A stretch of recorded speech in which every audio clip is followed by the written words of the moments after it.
This guy says the horse can do. If he says the horse can do, can do. Well, welcome back to Odds and Ends, and I am very excited to have the Super Bowl 54 winning head coach of the Kansas City Chiefs, going to his 7th year with the Chiefs, Andy Reid. Andy, how's it going today, my man? Yeah, great. Glad to be on here with you, Mike. Well, we go way back. Yeah. Yeah, I appreciate you taking the time. When you were with the Green Bay Packers, I believe that might have been the first time that we engaged and met each other. Your career, I want to tell my fans a little bit about your career because I find it extremely rewarding and interesting to see an O-line guy at a BYU, an O-line coach a couple places in college, Texas, El Paso, I think, Missouri. And then you go to the pros, you're a tight end coach, assistant O-line with the Pack with Coach Holmgren, who, by the way, emailed me this morning. I thought that was nice. And then you moved to quarterbacks the last couple of years. Tell us a little bit about that background, that O-line background, what that gives you as far as leading men. Yeah, so I did. I played offensive line and played at BYU, and then I wanted to be the best offensive line coach in the world. That was my goal. Right. And Coach Holmgren grabbed me, who was also coaching at BYU. He grabbed me and said, "Listen, you got to start thinking outside of the box." So I get done playing one spring. He says, "Hey, come here and work with me." And so I stayed with him for a spring. And before I went to San Francisco State, I had a chance to work with the running backs and then kind of learn the pass game from there. He started teaching me the pass game. He was working with the quarterbacks. And then I go to San Francisco State, and I'm exposed to the pass game there and learn and continue to learn. Did the offensive line and then became a co-coordinator with Dirk Cutter, who we all know. And so Dirk and I worked at San Francisco State and then moved on from there to Northern Arizona. Dirk went to El Paso. I stayed at NAU for 10 months. Brad Childress. That's where I met Brad Childress. Oh, okay. So Brad was a coordinator. I was a line coach. And then I go to El Paso. Dirk's the coordinator, and I'm the line coach. And then we all moved to Missouri. The whole staff. Bob Stull, the head coach, got a job at Missouri, so we all followed him there. And then I snuck out on him after a couple of years and went to Green Bay, back with Coach Holmgren, who told me when I was in college, he said, "Someday I'm going to hire you as my line coach." And so he brings me up, and he had Tom Lovat, who was one of the best line coaches in the NFL. And so I was an assistant to Tom, and I coached the tight ends. And, I had some good, Mark Chimura and Keith Jackson and Bartram and Thomas and all these guys. I had a bunch of good tight ends. And, yeah, you did. And he goes, "Listen, you need to keep growing, man." And so I'm gonna move you to quarterbacks. And I said, "All right, well, I've got a good relationship with Favre." And so I jumped in with him, and, he was winning MVP. So it made me look good, and he did all the work. So I was okay there. It's not bad to have a good player in your room, isn't it? Oh, no, those great quarterbacks. Well, you were a quarterback, this, but the great quarterbacks, they give coaches an opportunity to become head coaches, and they almost take it as a reward. I know you ended up playing tight end, but you were a quarterback when you went to Maryland. I know at the beginning. So, that's right. That's right. But those are like honors, little badges of honor for the quarterbacks. How many head coaches they have? So I'm on Brett's chest there for that. Wonderful. It's just I wanted to give the fans a little background. A lot of people don't know that. Now, if they saw the tape that they showed, I think it was last year, you in the punt, pass, and kick competition, then everyone would know you were an O-lineman. I mean, it was, yeah, that's right. No, I was an O-lineman with a good arm. That's all. Really, really good arm. You chucked it a mile. So let's go into free agency a little bit. Doesn't look like to me on paper you guys were hit too hard. You would think a Super Bowl winning team. A lot of times you have cap things. You can't keep everybody. You can't keep all the good players. But, not too bad. I thought the Chris Jones franchise tag, a guy that's in the last 2 years got 24 and a half sacks for you. It was a great move. And then you lose Ogba, the defensive lineman, but you pick up Taco Charlton. Kind of like a swap out, don't you think, Coach? Yeah, I think so. Agba was really coming on. I mean, I really liked Yeah. him. He I got liked him hurt, so right? much. Yeah, he got hurt, and that was too bad. I mean, I thought that was a blow to our defensive front. Yeah. We had other guys that ended up stepping up, but I mean, that was he was really playing well at that time. But Brett Veach, I thought, did just a great job. He's our general manager. I thought he did a great job of re-signing players and keeping kind of the nucleus of the team together. We Yes. did lose Agba, but then we picked up Taco, and Right. Taco had played with Frank Clark in college.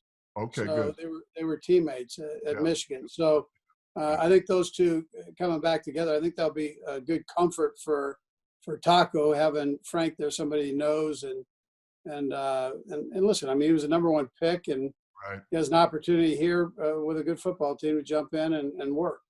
Yeah, and he's got an opportunity to fix his resume up a little bit and have some numbers like a first-round pick. So that's a good pickup. I really enjoyed that pickup. Obviously, I follow you guys very closely. I want to let you know on my show, Odds and Ends with Mike Tice, I did a show last offseason, was out there in the forefront picking the Chiefs to win the Super Bowl. You're a good man. Wanted to make sure it was your turn. I think I sent you a note at the beginning of the season, said it's your turn this year. And Yeah, you did. You did. thank God it turned out to be your turn, because you certainly deserve it. 21st season as a head coach, 7 with the Chiefs, like I mentioned.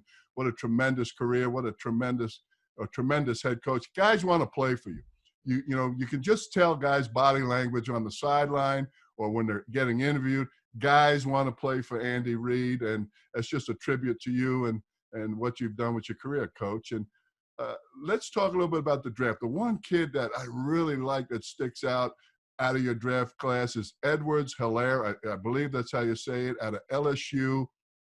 Explosive as all get out. 16 touchdowns, but 6.68 yards per rush. Now, that's another explosive player that you could add to that mix of Hill, Tyreek Hill, Travis Kelce, Sammy Watkins. Just another weapon for the Chiefs and for Patrick Mahomes. Well, he is. He was a heck of a player at LSU. So I'll tell you what's weird about this is I'm talking like I've coached him here for a little bit. I haven't even seen him. He's with the pandemic going on. I mean, it's going to be a whirlwind once we get into training camp and go. But he is explosive. Boy, he was a fun player to watch at LSU. If you would have told me that we were going to take a running back in the first round, I probably would have done. Yeah, I probably would have told you you're dreaming. So, but as a result, I was doing backflips. I mean, he's a good player, and you just turn on the tape and you see it. We've got a good nucleus of running backs, and to add him into the mix, I just think can't do anything but help us. Yeah, your style of play, getting that ball into the athletes' hands, giving them a chance in space, making those defensive players tackle, making those defensive players make plays. That's why the Chiefs are so good. I mean, it's just a great philosophy, and it's it's what football is all about now. Get those athletes the ball in space and see if somebody can tackle them. Yeah, the field, you know what, it's crazy because back when you and I started, everything was, you had to be able to run the football. Right. Everything was kind of in tight, double tight, so on, and double tight ends, and even sometimes 3 tight ends. And now everything's spread out, and the linebacker sizes have changed. You can't, the big Jeremiah Trotters, it would be tough for those guys to cover all the guys they need to cover now, although he probably could have done it. He was a heck of a player. But it's just you see smaller players now that are fast, and the guys that were big strong safeties before now are playing linebacker for you. Yeah, and you guys did that with the kid from Washington State, I believe. You had him playing nickel linebacker. You get an athlete, a bigger safety. You have him playing linebacker and nickel, because a lot of teams are in 11 personnel, or for the fans out there, in 3 wide receiver formations, or even 4 wide receiver formations. And offenses like your offense, like the Chiefs' offense, are making those defensive teams play the entire field. And it's tough to do, because you're one of the greatest coaches of all time in setting up matchups, Coach. And boy, you get those guys in space, like you said, get a big linebacker like a Trotter, having to cover a running back coming out of the backfield. It's virtually impossible. Yeah, no, it's a tough chore for the guys. And Trot, because he could have pass rushed, he might have had to move to a buck linebacker or something where he could rush a quarterback. But it's a little bit of a different game right now, but it's fun from an offensive standpoint. I mean, it's a blast. You just kind of go, hey, nothing's impossible. Don't let anybody tell you anything's impossible until we prove it ourselves. And so with Patrick and the way he goes about his business, it's wide open. He wants you to keep challenging him with things, and that's easy. That part's easy. I mean, I can come up with stuff, and our other coaches can too. So we load him up, and he loves every minute of it. Yeah, you guys, I just enjoy watching you guys. Let's talk about, I know you're busy. Let's talk about these OTA days, these OTA virtual meetings. I've talked to a bunch of assistant coaches around the league. Some guys have embraced it. Some guys are pulling their hair out if they have any hair left. The OTA days. So you get these virtual installs. So what do you do, Coach? Do you go with a longer install maybe because of the attention span being on a computer? Do you go from maybe 2 installs to 3 installs, 3 installs to 4 installs? How are the Chiefs approaching that? Well, between coaches and meetings with coaches and then the players, we're allowed to have 2 hours with the players. A little bit longer with the rookies, but 2 hours with the players. So what we do is we maximize that 2 hours. We just finished up working on the AFC West teams and our first opponent, which is the Texans. So we just kind of go back and review those and look at them. So all of our installs are up to date for what we'd have in a normal off season. We've got 1 more week of it, 4 more days of it, and then we're done. We started a week earlier than you had 2 weeks in which you could start. We started the first week with it. So we finish up this next week, and then we're off on break until they tell us training camp is going to take place. We don't know when training camp's going to take place. Right now, we're thinking the 25th is when veterans report, but that could change here, which I think it probably will. Now, is that at your home? You do everything at the stadium? So is that training camp at the stadium with everything? Yeah, right now that's what they've told us. So, I mean, that could possibly change, but we're not really set up for it here. But we got to try to find something to work with here. A lot of teams. There are only 11 teams that go away now, so we're one of them. And our facility, we haven't made that adjustment to have it here. I mean, we've kept it up at in St. Joe there, so at Northwestern State Missouri University, I believe it is. So did I say that right? I think that's right. So Missouri Western State University. So it's we'll see. We'll see how it goes, Mike. I mean, it'll be a good challenge. But hey, listen, you know how it goes as coaches, right? So as a head coach, they put it forward, and then you go with it, and we make it work. And so that's what we'll do. Yeah, as long as everybody's playing by the same rules, you just go out, and having a staff like yours with Dave Tobe and Andy Heck and Eric Bieniemy and Spags, having a veteran staff like that and other guys, it helps you get through these times when things are changing and it's not normal it's been over the years. And I think absolutely. Yeah. So absolutely. What do you do? Go ahead, Coach. I'm sorry. Well, I was going to say there's so much new, like the technology. I wasn't used to all of this technology. The young guys were, but I'm into it now. I got my iPad out, and we have that thing that we can do and draw on it and everything else. So I've been using the iPad and then the Zoom meetings and the WebEx meetings and all this. Yeah. It's been a great learning experience. I've enjoyed every minute of it. But yeah, it's been a great learning experience for me too. Except every once in a while, I forget to hit record. I did hit record for our interview, so I had Hall of Famer Bob Baffert on when he was running in the Arkansas Derby about a month ago, and he's a good friend of mine. And I hung up and I realized I didn't hit record. And I had to call him back, say, Bobby, can we do that again? Run it back, baby. Run it back. So what do? You go down to California, your time off, and do some paddleboarding in the ocean, or what do you do? I do, actually. I had a paddleboard made, Mike, that is like the size of the Queen Mary, man. It's got everything but the horn, but it's a big son of a gun. I could put myself and all my grandkids on it. I got 9 grandkids now, so I could throw them all on there and take it. But it's the biggest paddleboard that's out there.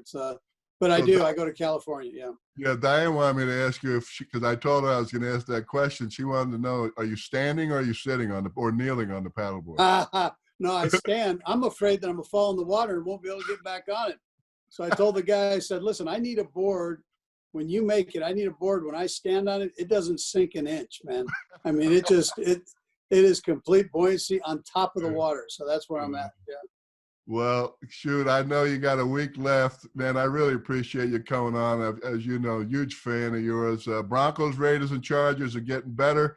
They might give you a little run this year, but love what you guys are doing. Love a lot of the guys on your coaching staff. Keep it going, Coach. Say hi to Tammy and I'll do it likewise. Yep. Have a tremendous off season, man. I appreciate you, Mike. Thanks, man. Appreciate your friendship. All right, buddy. Thank you so much. Yep. Bye-bye. Well, that's it for Odds and Ends, and I want to thank my special guest, head coach of the Super Bowl champion Kansas City Chiefs, Andy Reid. Andy, thanks a lot for taking time to come on. Please, everyone, be safe, social distance, listen to the guidelines. I know we're all bored. Hope all my friends back in New York, Minnesota are safe. We'll talk to you next time on Odds and Ends. If he says the horse can do, can do, can do.